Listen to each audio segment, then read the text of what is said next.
नमस्कार, मैं अदिति श्रीवास्तव। मैं स्वागत करती हूँ आपका आपके अपने YouTube चैनल ITI 360 डिग्रीज़ में। ऑनलाइन क्लास की जो मेरी सीरीज़ चली है उसमें आज की जो मेरी क्लास है वो क्लास नंबर 10 है। इससे पहले मैं 9 क्लासेस और ले चुकी हूँ और जो मेरी वीडियोस रहती हैं वो electrician, RAC, wireman, electronic mechanic, ICTSM, IT, consumer electronic, instrument mechanic और computer hardware and network maintenance के छात्रों के लिए होती हैं। तो यदि आपकी ट्रेड इनमें से कोई भी है तो आपके लिए मेरा वीडियो काफ़ी इंपॉर्टेंट रहता है, क्योंकि जो भी मैं वीडियोस बनाती हूँ वो सभी चीज़ें टॉपिक आपकी सिलेबस में है। और जो मैंने पहले 9 वीडियो बनाए हैं उसका लिंक डिस्क्रिप्शन बॉक्स में अवेलेबल है। साथ में इस वीडियो के लास्ट में आपको इलेक्ट्रीशियन ऑनलाइन क्लासेस के नाम से एक प्लेलिस्ट मिल जाएगी। वहाँ पे आपको सभी थ्योरी की और प्रैक्टिकल संबंधित वीडियोस मिल जाएंगे। आप वहाँ से वीडियोस को देख लीजिएगा ताकि आपके सभी कॉन्सेप्ट क्लियर हो जाए। और क्योंकि हम एक सीरीज़ में बढ़ रहे हैं, टॉपिक वाइज चल रहे हैं, तो आपको पिछला वीडियो देख लेना भी काफ़ी इंपॉर्टेंट है, तभी आपको आगे की क्लासेस समझ में आएंगी। तो पिछले वीडियो में हमने ये जो वैद्युतिक पदार्थ हैं यानी इलेक्ट्रिक मटीरियल, उनके टाइप्स के बारे में डिस्कस किया था कि इसके टाइप्स कितने प्रकार के होते हैं। और मैंने आपको बोला था कि हम हर एक जो प्रकार होते हैं उसको आगे विस्तार से इसको समझेंगे, पढ़ेंगे। तो सबसे पहला जो है वो चालक के बारे में हम पढ़ेंगे, कंडक्टर के बारे में पढ़ेंगे, उसके बाद से फिर हम अचालक यानी इंसुलेटर के बारे में पढ़ेंगे, उसके बाद से हम अर्धचालक यानी कि सेमीकंडक्टर के बारे में सभी चीज़ें पढ़ेंगे कि इसकी क्या क्या प्रॉपर्टी होती है और उसके जो महत्वपूर्ण कौन कौन से चालक हैं और साथ में उनकी चालकता का या कंडक्टिविटी का ऑर्डर क्या है, ये सभी चीज़ें हम समझेंगे एक एक करके। तो सबसे पहले हम बात करेंगे कि अच्छे चालक के गुण क्या होते हैं, यानी जो एक अच्छा कंडक्टर होता है उसमें उसके अंदर क्या क्या प्रॉपर्टीज़ होनी चाहिए। तो मैंने आपको बताया था कि चालक क्या होते हैं, तो वो सभी पदार्थ जिसमें आसानी से विद्युत धारा का प्रवाह होता है उसे हम चालक कहते हैं, कंडक्टर कहते हैं। क्योंकि इसमें जो फ्री इलेक्ट्रॉन्स होते हैं वो काफ़ी मात्रा में होते हैं, इसलिए विद्युत धारा का प्रवाह उसमें से काफ़ी आसानी से हो जाता है। लेकिन विद्युत धारा के प्रवाह आसानी से, सुगमता से विद्युत धारा के प्रवाह को सुगमता देने के अलावा उसमें और कौन कौन सी प्रॉपर्टी है जो होनी चाहिए, तो ये बहुत ज़्यादा इम्पॉर्टेंट है और इसके बारे में हम पढ़ेंगे। और इससे काफ़ी क्वेश्चन भी बनते हैं, MCQ टाइप के काफ़ी क्वेश्चन बनते हैं, मल्टीपल ऑब्जेक्टिव क्वेश्चन इनकी प्रॉपर्टी से ही पूछा जाता है कि एक अच्छे चालक में कौन कौन से गुण होते हैं, निम्नलिखित में से कौन सा गुण एक अच्छे चालक का है, इस तरह से क्वेश्चन बनते हैं। तो मैं सारे पॉइंट्स को नोट डाउन कर लेती हूँ, उसके बाद आपको एक एक पॉइंट अच्छे से समझाती जाऊँगी। अच्छा कंडक्टर की जो फर्स्ट जो प्रॉपर्टी है वो क्या है, सस्ता और सरलता से उपलब्ध होना चाहिए। तो एक अच्छा कंडक्टर या फिर एक अच्छा चालक वही होता है जो सस्ता होता है, यानी उसका दाम काफ़ी कम होता है और वो सरलता से उपलब्ध होता है। हमें ऐसा नहीं है कि वो बहुत दुर्लभ मटेरियल हो, ऐसा नहीं होता है। वो सस्ता भी होता है यानी उसका दाम काफ़ी कम होता है और सरलता से उपलब्ध होता है।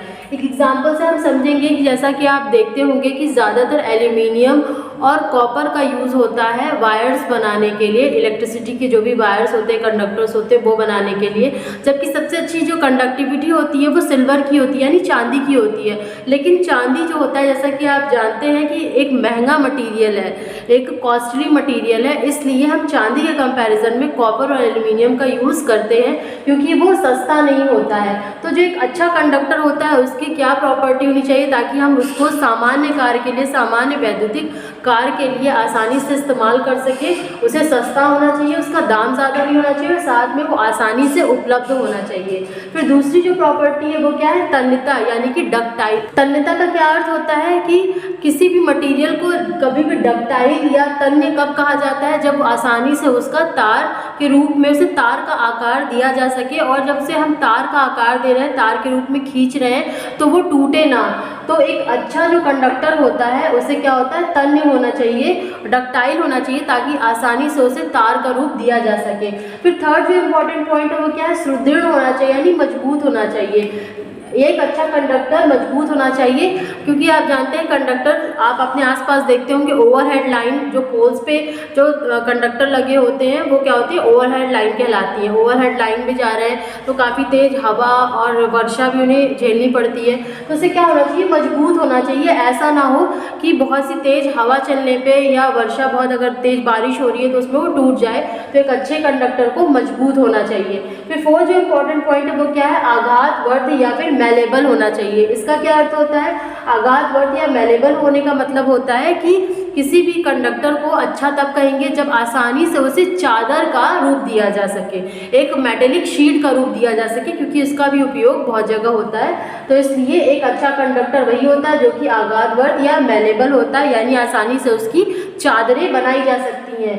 फिर फिफ्थ पॉइंट क्या है? सोल्डरिंग आसानी से हो सके। तो एक अच्छा कंडक्टर कौन सा होता है? जिसपे आसानी से हम सोल्डरिंग कर सकते हैं, क्योंकि बहुत सी जगह हमें जोड़ लगाना होता है कंडक्टर्स पे, तो उस पर सोल्डरिंग की जो प्रोसेस होती है वो मैं आसानी से कर सकूं, तभी मैं उस कंडक्टर को एक अच्छा कंडक्टर बोलूँगी। या फिर एक अच्छा कंडक्टर तभी बोला जाता है किसी कंडक्टर को जब उस पर सोल्डरिंग की प्रोसेस आसानी से कर सकते हैं। फिर सिक्स जो पॉइंट है वो क्या है? इसका विशिष्ट प्रतिरोध और चालकता से हम डिफाइन करेंगे। तो एक अच्छे कंडक्टर का विशिष्ट प्रतिरोध कम होना चाहिए, इसका विशिष्ट प्रतिरोध कम होना चाहिए और चालकता ज़्यादा होना चाहिए। विशिष्ट प्रतिरोध कम होने का मतलब क्या होगा कि उसमें जो रेजिस्टेंस होगा उसका मान कम होगा, जिसकी वजह से आसानी से उसमें से करंट फ्लो करेगी। और चालकता, जैसे कि मैंने आपको बताया था कि चालकता वह गुण होता है जिसके कारण आसानी से विद्युत धारा प्रवाहित हो सकती है किसी भी चालक में।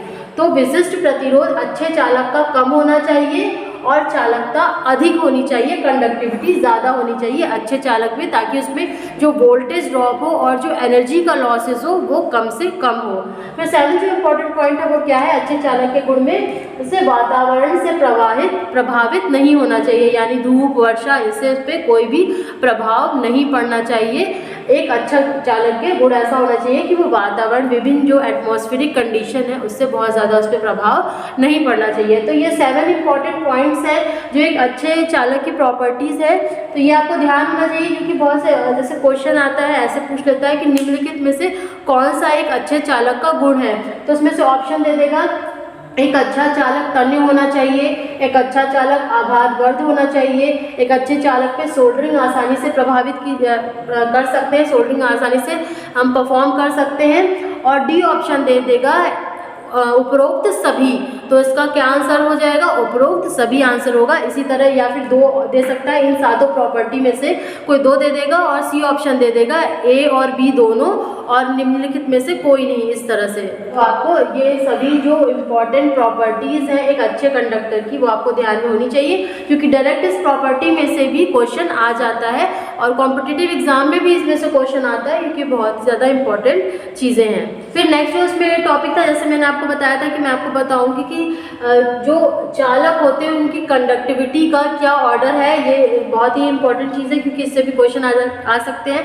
तो आप देख सकते हैं कि एक टेबल बना हुआ है जिसमें आप देख सकते हैं कि प्रतिरोधकता दी हुई है, फिर गलनांक दिया हुआ है और ताप गुणांक दिया हुआ है, और इस साइड जो फर्स्ट वाला है वो चालक दिए हुए हैं, चांदी है, तांबा, सोना, एल्यूमिनियम, इस तरह से लिखा हुआ है। तो ये टेबल के माध्यम से आप समझ सकते हैं कि प्रतिरोधकता के क्रम में दिया हुआ है, चांदी की प्रतिरोधकता, फिर तांबे की प्रतिरोधकता, फिर सोना और फिर एल्यूमिनियम की है।